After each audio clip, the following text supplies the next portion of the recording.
There's a sentence people like to repeat when they first hear about shadow work. Face your darkness. It sounds simple, heroic even. But what most never realize is that the shadow doesn't respond to commands. You can't face it the way you face a mirror. You become it first, or rather you realize that you already are it. Carl Jung never meant for shadow work to be a trendy form of emotional housekeeping.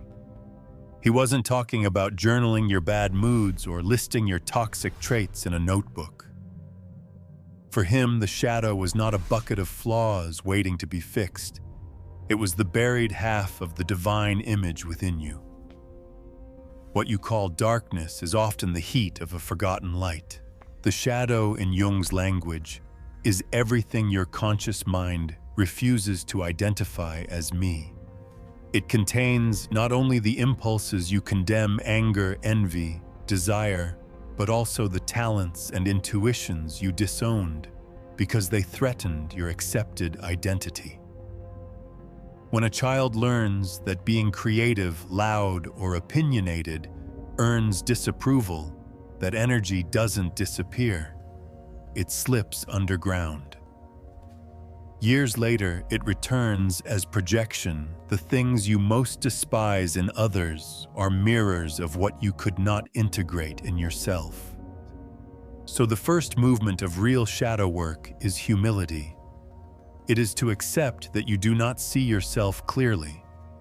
The ego would prefer to be the author of the psyche, but Jung insisted you are not the author, you are the text. To read yourself honestly, you must surrender the pen. That's why dreams speak in riddles, why slips of the tongue betray the truth. The unconscious keeps writing while you're busy editing. People imagine enlightenment as climbing upward toward light. Jung reversed the direction true illumination descends. It moves downward into the body, into instinct, into the half-forgotten basement of memory. No tree, he wrote, can grow to heaven unless its roots reach down to hell. This is not poetic exaggeration. It's psychological necessity. If you try to ascend without descent, your light becomes inflation, spiritual arrogance, detachment from reality, denial of human frailty. The brightest halos are often the most fragile egos. That's why shadow work cannot be reduced to positivity. When you say, "I'm trying to love my shadow," it often means, "I want my darkness to stop making me uncomfortable." But the shadow doesn't vanish under love. It transforms through relationship. Love in this context is not a feeling, but a stance of radical inclusion. To love your shadow is to give a seat at the table to what you've exiled. It's to say to your rage, "You may speak but not rule." To your shame, "You may exist but not define me." Most people run from this stage because it feels like failure. The emotions that surface, resentment, jealousy, lust, grief, seem to contradict spiritual progress. Yet Jung saw them as gatekeepers. Each emotion carries a fragment of unlived life. Rage might conceal your need for justice. Jealousy might reveal your buried hunger for recognition. Even laziness can mask exhaustion from carrying personas that don't fit. Shadow work is not about eradicating these energies, but learning their grammar, what they are trying to say beyond the distortion of repression. Projection is the clearest symptom that the shadow is active. When you feel disproportionate hatred or fascination towards someone, pause.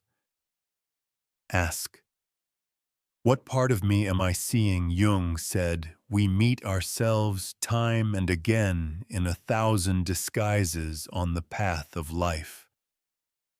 That coworker who manipulates others may mirror your own talent for strategy that you never learned to use consciously. The friend whose success makes you secretly bitter might be showing you the unlived ambition you've been too modest to claim. Every irritation, if traced back, points toward a disowned power. This process is uncomfortable because it dismantles the illusion of moral superiority.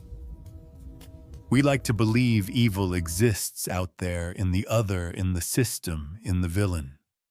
But the human psyche is a totality. When you refuse to admit your capacity for cruelty, you project it onto your enemies and become possessed by it unconsciously. That's why whole nations can commit atrocities while claiming to defend virtue. Collective shadow is just personal denial scaled up. Jung's patients often dreamed of descending into caves, cellars, or underwater cities. These were symbols of the unconscious, calling them inward. The shadow usually appears first as something repulsive or frightening: a dead body, a wild animal, a stranger breaking into the house. But the moment the dreamer stops running and looks closely, the figure changes. It may hand them a key, a jewel, or a piece of forgotten clothing. The message is consistent: what you fear holds what you lost. In therapy, Jung would not interpret these images away. He would invite dialogue. Ask the figure what it wants he'd say. The point was not to label the symbol, but to form a relationship with it. This is the essence of individuation, the process of becoming whole rather than good. The moralist wants to eliminate darkness. The individuating soul wants to integrate it. You cannot become complete by amputating what disturbs you. Imagine your psyche as a vast mansion. The ego lives in the well-lit front room, showing guests only the curated decor. The rest of the house, locked attics, damp basements, is the shadow's domain. Shadow work is walking through those rooms with a lamp, not to burn them down, but to reclaim them as part of your home. The spiders you feared turn out to be archivists guarding old memories. The dust you resent is time itself asking to be honored. What happens after integration is paradoxical. You do not become better in the moralistic sense. You become real. The person who has embraced their shadow radiates a quiet solidity. They are less likely to judge because they have met their own potential for error. They are less likely to be manipulated because they've negotiated with their inner tyrant. They can contain complexity, the coexistence of tenderness and rage, faith and doubt, without needing one to annihilate the other. Jung warned that this journey never ends. The unconscious is infinite. New shadows emerge as consciousness expands. The goal is not perfection, but participation, an ongoing conversation between light and dark, heaven and earth, God and the human heart. As he wrote, in each of us there is another whom we do not know. He speaks to us through dreams and tells us how differently he sees us. So the real meaning of shadow work is not self-improvement, it's self-encounter. It is the courage to meet the unknown within and say, I see you. I will not exile you again. And when that meeting happens, you discover that darkness is not the absence of light, but its depth. Shadow work begins in the moment of honest fatigue, when you realize that the persona you have polished for years no longer fits the shape of your soul. Jung called that persona the mask of adaptation. It's how we survive the teacher who must be endlessly patient, the son who must never disappoint, the believer who must never doubt. But the longer you wear a mask, the more your face forgets its contours. The shadow is born from that forgetting. It is everything that had to stay silent so the performance could go on. When the mask cracks, the first instinct is panic. We fear that without it will be nothing unlovable, unsafe, exposed. Yet that collapse is the beginning of authenticity. Jung often compared neurosis to a compensatory system. When the conscious attitude becomes too one-sided, the unconscious sends symptoms to restore balance. Anxiety, depression, obsession. These are not random malfunctions, but signals that something alive beneath the mask is demanding to breathe. The soul, he said, will use any means necessary to be heard.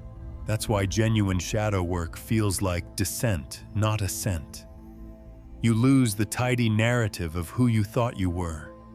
Old ambitions dissolve.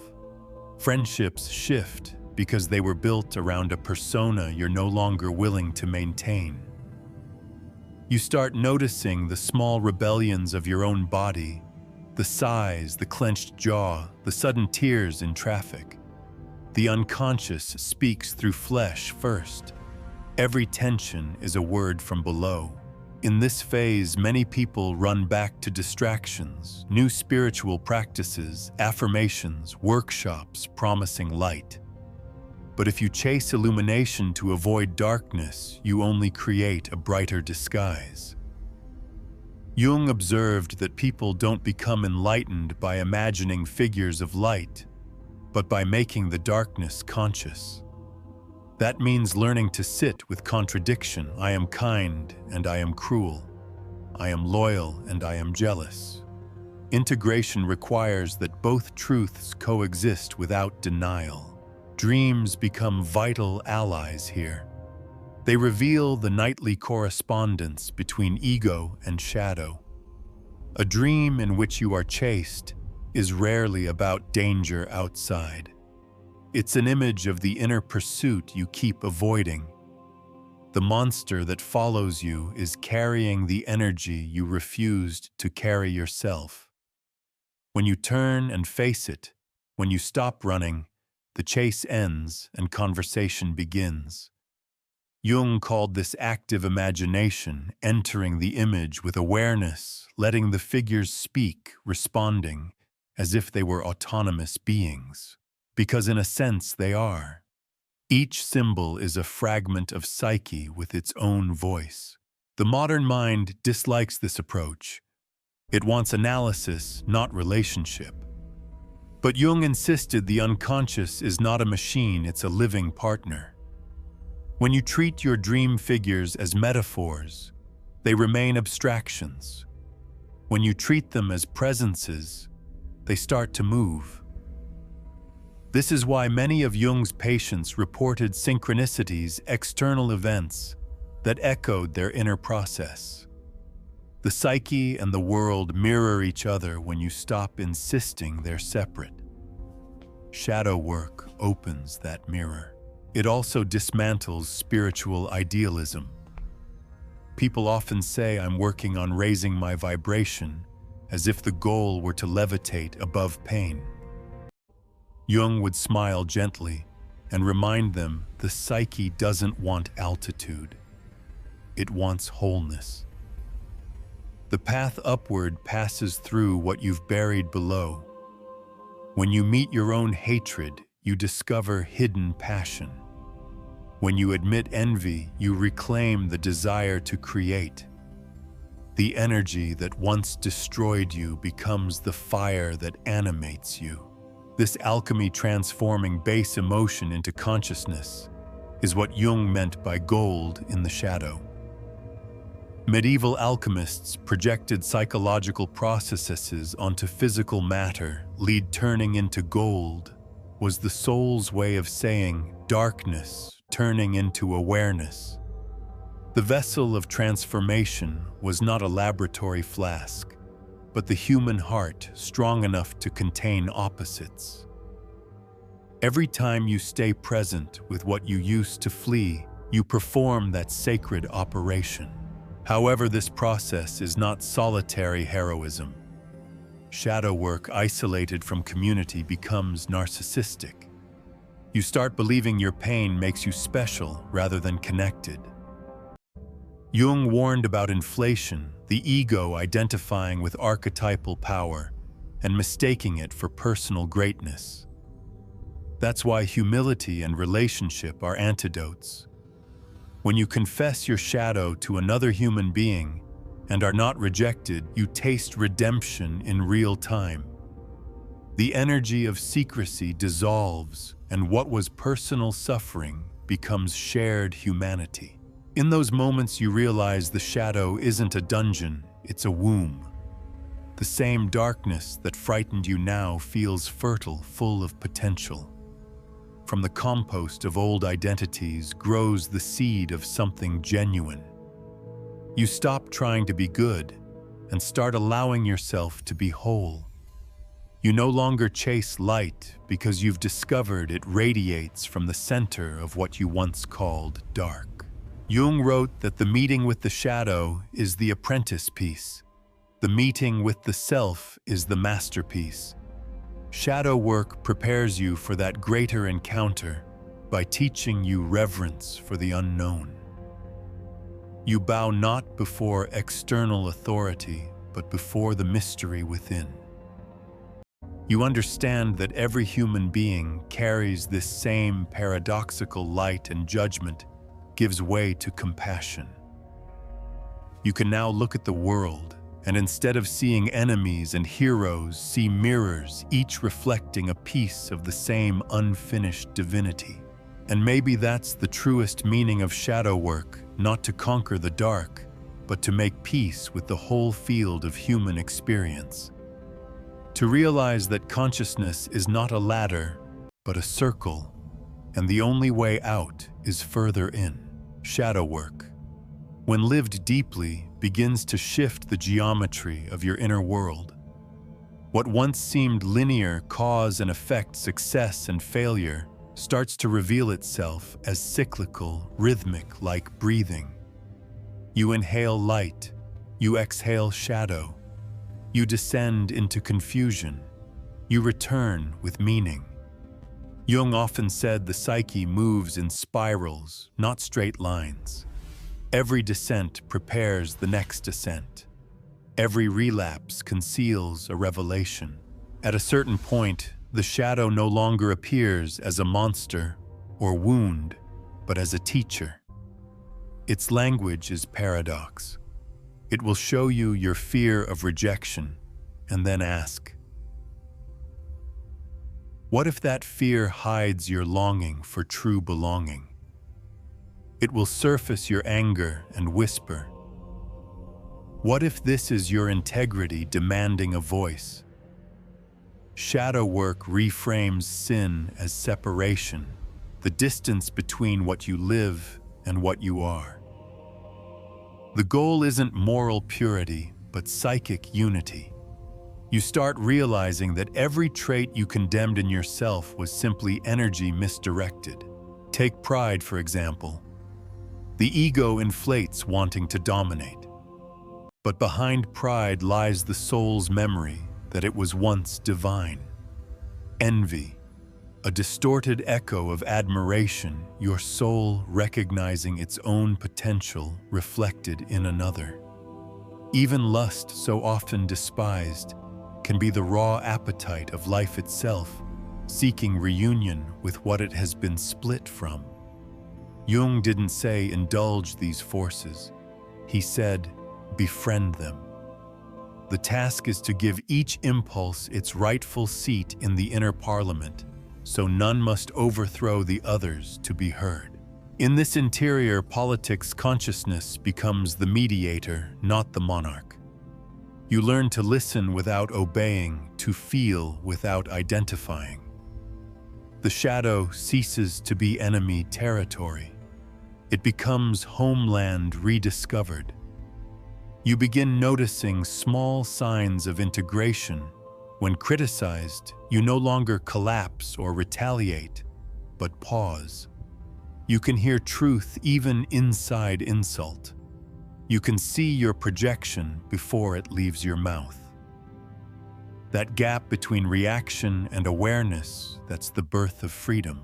Jung observed that the Western psyche tends to moralize darkness, while the Eastern mind often spiritualizes it. He tried to hold both. To him, evil was not a theological abstraction, but an undeniable part of reality, and therefore must be integrated, not denied. The refusal to confront evil within ourselves gives it autonomous power in the collective. What we do not make conscious, he warned, emerges later as fate. Entire wars, he believed, begin in individual hearts that refuse to meet their own aggression. This is why shadow work is not self-indulgent. It's an ethical act. The more you withdraw projection, the less fuel you give to collective madness. When you stop blaming the world for what you haven't faced, you break the chain of unconscious repetition that keeps history spinning in circles. You become a point of awareness in the larger field, a small light that refuses to outsource its darkness. That light, Jung might say, participates in redemption, not in the religious sense of earning heaven, but in the psychological sense of healing the split between God and man inside consciousness itself. He called this reconciliation the opus contra naturam, the work against nature, because it goes against the instinct to avoid pain. The natural impulse is to preserve comfort. The alchemical impulse is to risk transformation. In medieval symbolism, the alchemist faced the nigredo, the blackening stage where matter decayed before renewal. Modern people meet it as depression, emptiness, loss of direction. But Jung reframed it. This darkness is the night sea journey, the descent into the unconscious where new life is gestating. To the ego, it feels like dying. To the self, it's birth labor, if you stay long enough. In that night, something extraordinary happens. Images begin to shimmer in the dark. They are fragments of the self, the archetypal totality of your being calling you home. The self uses suffering as its alphabet. Each heartbreak spells an invitation to remember who you are beyond persona and shadow alike. Jung's patients often described a sense of quiet guidance, as if an invisible intelligence were organizing events toward inner wholeness. He saw this not as superstition, but as the natural function of psyche striving for balance. The self, he wrote, is both the goal and the guide of the individuation process. To meet this self, you must relinquish control. Shadow work teaches you to bow, not to surrender in weakness, but in recognition that something larger is at play. You stop asking, "How do I fix myself?" and start asking, "What is life trying to become through me?" That shift from self-improvement to self-realization is the pivot Jung devoted his life to describing. Integration changes your outer life quietly but unmistakably. People sense the difference even if they can't name it. You no longer vibrate with unconscious need. Your presence feels grounded. Conflicts that used to trigger you now invite curiosity. Creativity returns because energy once spent on repression flows into expression. Relationships deepen because you no longer demand others to carry your unlived parts. Love becomes less romantic fantasy, more sacred collaboration, two people mirroring each other's wholeness and wounds with reverence. Yet as Jung reminded, wholeness is not harmony. The tension of opposites remains. The difference is that you can hold it without fragmentation. You understand that peace is not the absence of conflict, but the capacity to contain it consciously. The shadow doesn't disappear. It becomes a lifelong companion, reminding you of limits, grounding you in humility, keeping you human. You stop chasing the fantasy of being healed and begin participating in the living mystery of being real. And somewhere in this ongoing dialogue between light and dark, between ego and self, you realize what Jung meant by individuation, not becoming perfect, but becoming who you were before the world told you to be someone else. The shadow, it turns out, was never your enemy. It was the forgotten door through which your soul wanted to return home.